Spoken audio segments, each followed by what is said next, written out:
Hello, Score Squad. Waiting on little men to come up. Hope y'all are having a good day. I washed my hair and can't do nothing with it. Got my Lily Monster showing. I think it's kind of cool. See the other one? My temples. Wish they wouldn't be gray and be white. But whatever. Okay, we are at, I'm making all kind of crazy throat noises. It does that sometimes, but it's doing it now because totally my brother's fault. I'm craving Pepsi, Diet Pepsis now. Chapter 10 is called Home Again in Little Men. July had come and haying begun. The little gardens were doing finely, and long summer days were full of pleasant hours. The house stood open from morning till night, and the lads lived out of doors except at school time. The lessons were short, and there were many holidays, for the Bears believed in cultivating healthy bodies by much exercise. Blah, blah, blah. And our short summers are best used in out-of-door work. Such a rosy, sunburnt, hearty set as the boys became, such appetites as they had, such sturdy arms and legs as outgrew jackets and trousers, such laughing and racing all over the place, such antics in house and barn, such adventures in the tramps over hill and dale, and such satisfaction in the hearts of the worthy Bears as they saw their flock prospering in mind and body, I cannot begin to describe. Only one thing was needed to make them quite happy, and it came when they least expected it. One balmy night, when the little lads were in bed, the elder ones bathing down at the brook, and Mrs. Bear undressing Teddy in her parlor, he suddenly cried out, "Oh, my Danny!" and pointed to the window where the moon shone brightly. "No, lovey, he's not there. It was the pretty moon," said his mother. No, Danny out a window. Teddy saw him," persisted Baby, much excited. It might have been, and Mrs. Bear hurried to the window, hoping it would prove true, but the face was gone, and nowhere appeared any sign of the mortal boy. She called his name, ran to the front door with Teddy in his little shirt, and made him call too, thinking the baby voice might have more effect than her own. No one answered. Nothing appeared, and they went back much disappointed. Teddy would not be satisfied with the moon, and after he was in his crib, kept popping up his head to ask if Danny was coming soon. Even though my mouth's all dried up with my antihistamines, now I feel like I get the I cannot find my rags. I must have put them all in the wash. By and by he fell asleep. The lads trooped up to bed. The house grew still, and nothing but the chirp of crickets broke the soft silence of the summer night. Mrs. Bear sat sewing, for the big basket was always piled with socks full of portentous holes, and thinking of the lost boy. She had decided that Baby had been mistaken, and did not even disturb Mr. Bear by telling him of the child's fancy, for the poor man got little time to himself till the boys were abed, and he was busy writing letters. It was past 10 when she rose to shut up the house. As she paused a minute to enjoy the lovely scene from the steps, something white caught her eye on one of the haycocks scattered over the lawn. The children had been playing there all the afternoon, and fancying that Nan had left her hat as usual, Mrs. Bear went out to get it. But as she approached, she saw that it was neither hat nor handkerchief, but a shirt sleeve with a brown hand sticking out of it. She hurried around the haycock, and there, and a haycock, what's a haycock? Is that like a pile of hay? And there lay Dan, fast asleep, ragged, dirty, thin, and worn out he looked. One foot was bare, and the other tied up in the old gingham jacket which he had taken from his own back to use as a clumsy bandage for some hurt. He seemed to have hidden himself behind the haycock, but in his sleep had thrown out the arm that had betrayed him. He sighed and muttered as if his dreams disturbed him, and once when he moved, he groaned as if in pain, but still slept on, quite spent with weariness. "He must not lie here," said Mrs. Bear, and stooping over him, she gently called his name. He opened his eyes and looked at her as if she was part of his dream, for he smiled and said drowsily, "Mother Bear, I've come home." The words touched her very much, and she put her hand under his head to lift him up, saying in her cordial way, "I thought you would, and I'm so glad to see you, Dan." He started to wake up thoroughly then, and started up, looking about him as if he suddenly remembered where he was, and doubted even that kind welcome. His face changed, and he said in his old rough way, "I was going off in the morning. I only stopped to peek in as I went by." "But why not come in, Dan? Didn't you hear us call you? Teddy saw and cried for you." "Didn't suppose you'd let me in," he said, fumbling with the little bundle which he had taken up, as if going immediately. "Try and see," was all Mrs. Bear answered, holding out her hand and pointing to the door where the light shone hospitably. With a long breath, as if the load was off his mind, Dan took up a stout stick and began to limp towards the house, but stopped suddenly to say inquiringly, "Mr. Bear won't like it. I ran away from Page." "He knows it, and was sorry, but it will make no difference. Are you lame?" asked Mrs. Joe as he limped on again. "Getting over a wall, a stone fell on my foot and smashed it. I don't mind." And he did his best to hide the pain each step cost him. Mrs. Bear helped him into her own room, and once there he dropped into a chair and laid his head back, white and faint with weariness and suffering. "My poor Dan, drink this and then eat a little. You're home now, and Mother Bear will take good care of you." He only looked up at her with eyes full of gratitude as he drank the wine she held to his lips, and then began slowly to eat the food she brought him.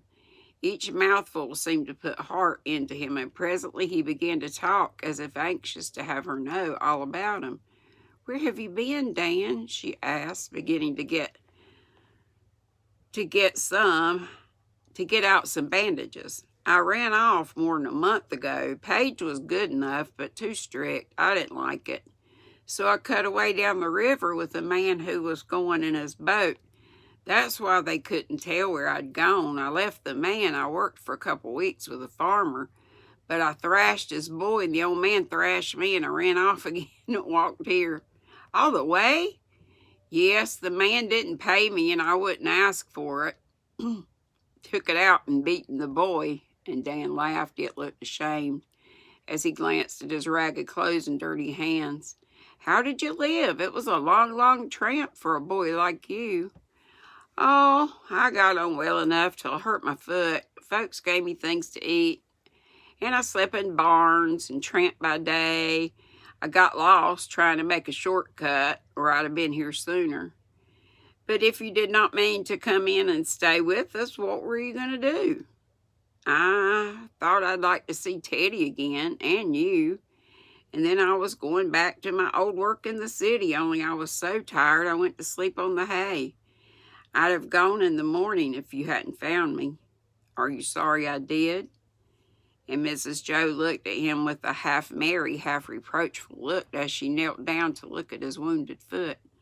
The color came up into Dan's face, and he kept his eyes fixed on his plate, and he said very low, "No, ma'am. I'm glad. I wanted to stay, but I was afraid you—" He did not finish, for Mrs. Bear interrupted him by an exclamation of pity as she saw his foot, for it was seriously hurt. "When did you do it?" 3 days ago. "And you have walked on it in this state?" "I had a stick. and I washed it at every brook I came to, and one woman gave me a rag to put on it. Mr. Bear must see and dress it at once, and Mrs. Joe hastened into the next room, leaving the door ajar behind her so that Dan heard all that passed. Fritz, the boy has come back. Who? Dan? Yes, Teddy saw him at the window, and he called to him, but he went away and hid behind the haycocks on the lawn. I found him there just now, fast asleep and half dead with weariness and pain. He ran away from Paige a month ago and has been making his way to us ever since. He pretends that he did not mean to let us see him, but gone to the city and his old work.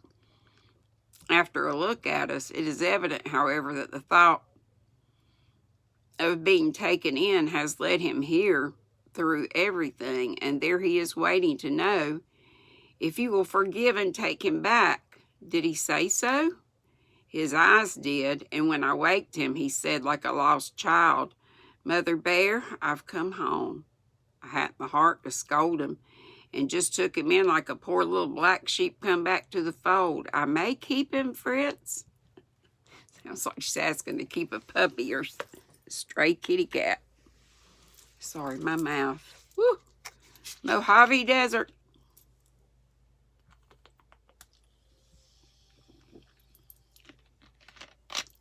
And I know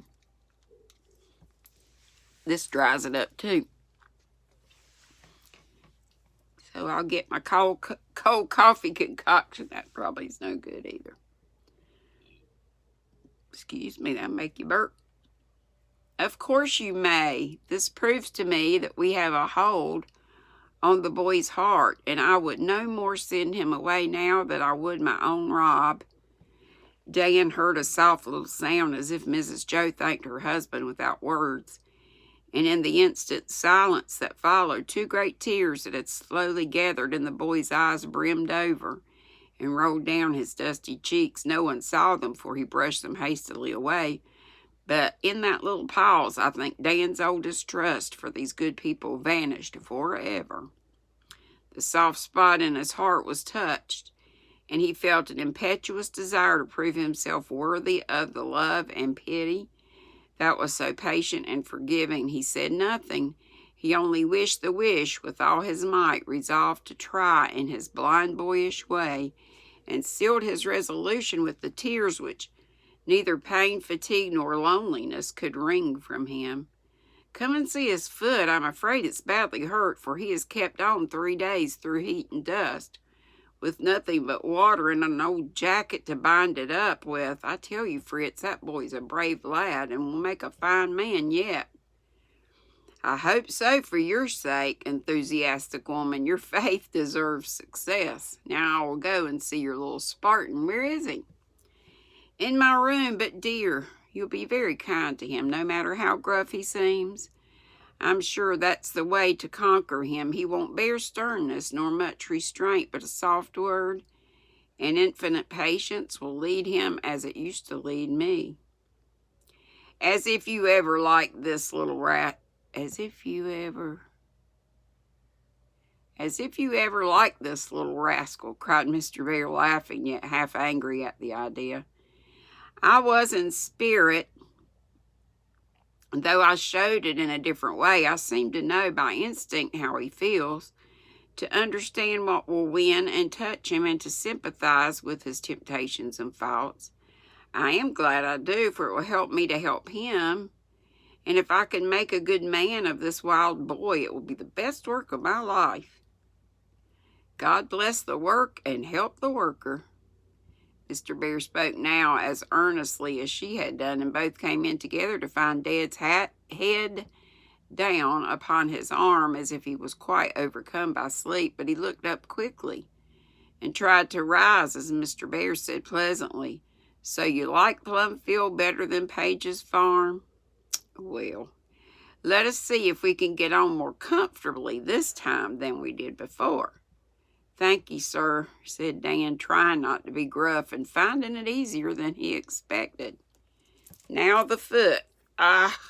This is not well. We must have Dr. Firth tomorrow. Warm water, Joe, and old linen. Mr. Bear bathed and bound up the wounded foot, while Mrs. Joe prepared the only empty bed in the house. It was the little guest chamber leading from the parlor and often used when the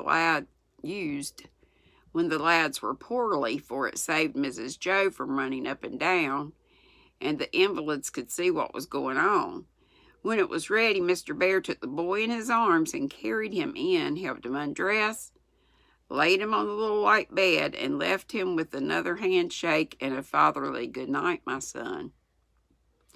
Dan dropped asleep at once and slept heavily for several hours. Then his foot began to throb and ache, and he awoke to toss about uneasily, trying not to groan lest anyone should hear him, for he was a brave lad and did bear pain like a little Spartan, as Mr. Bear called him.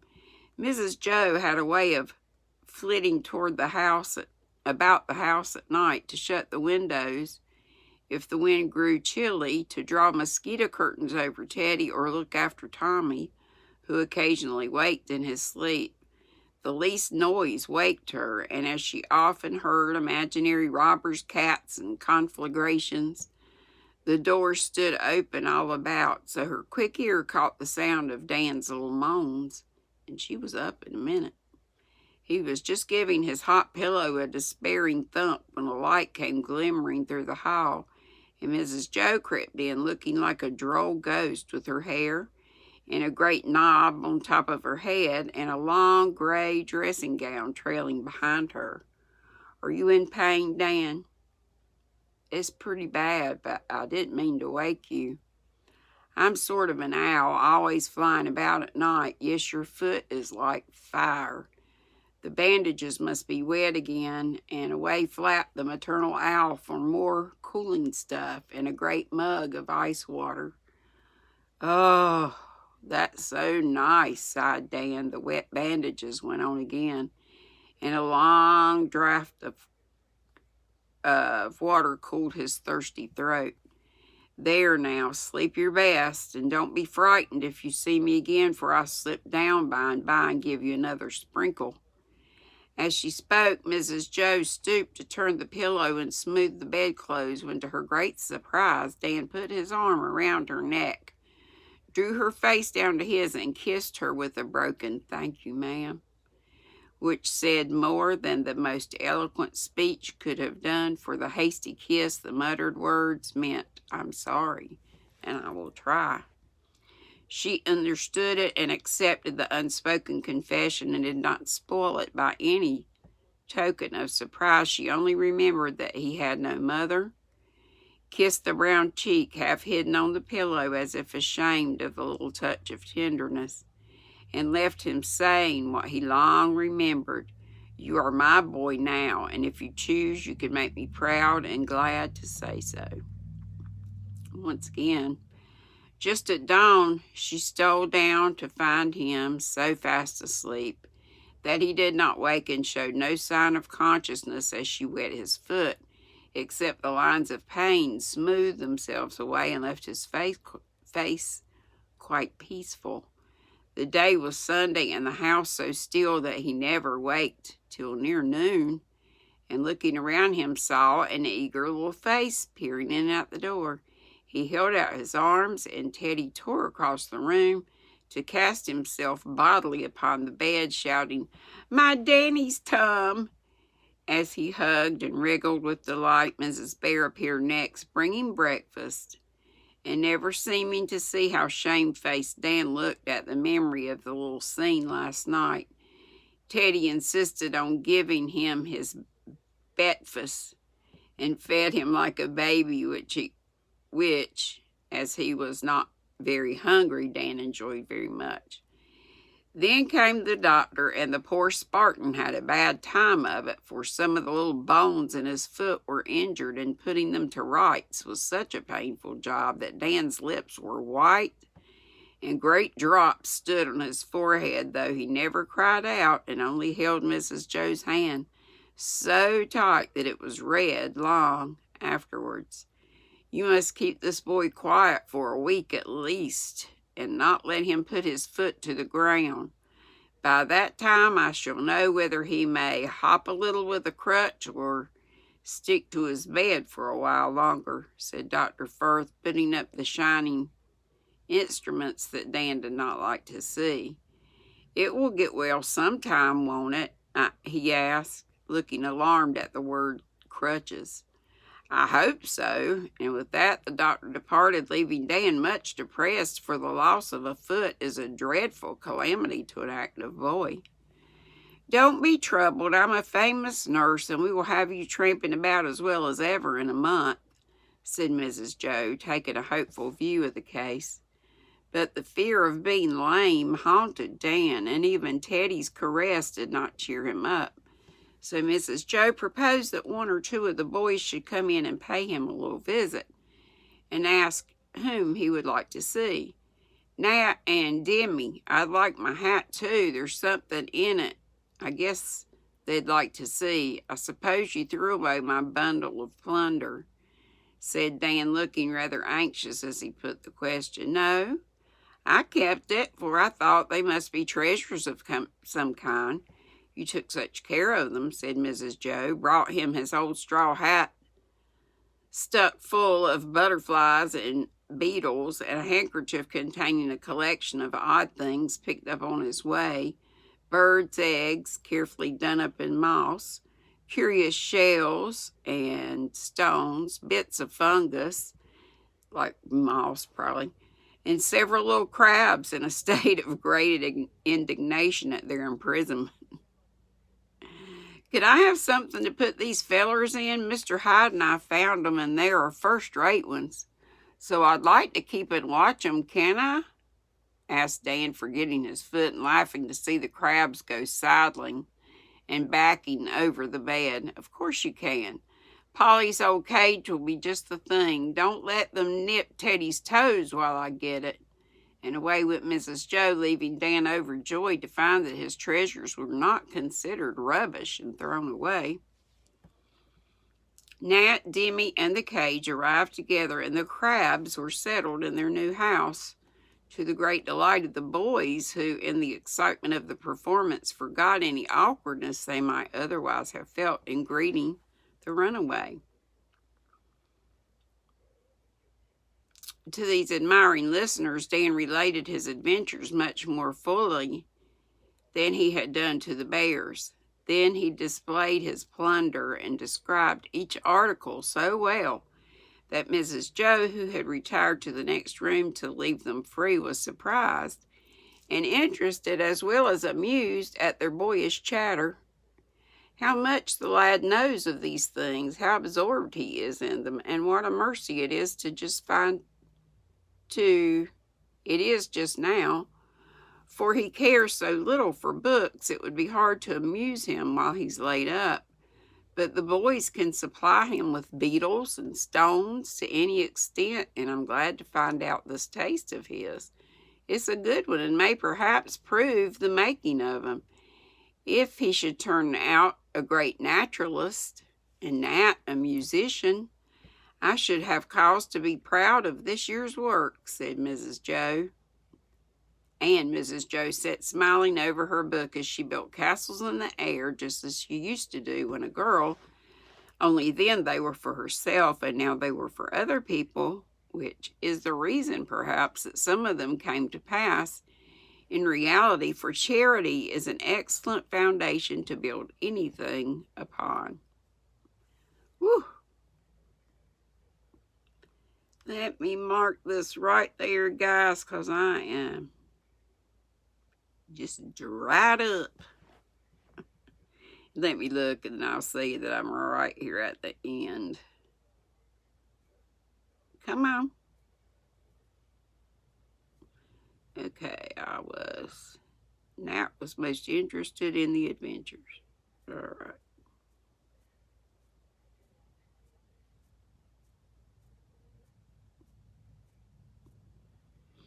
It's not a whole lot more, but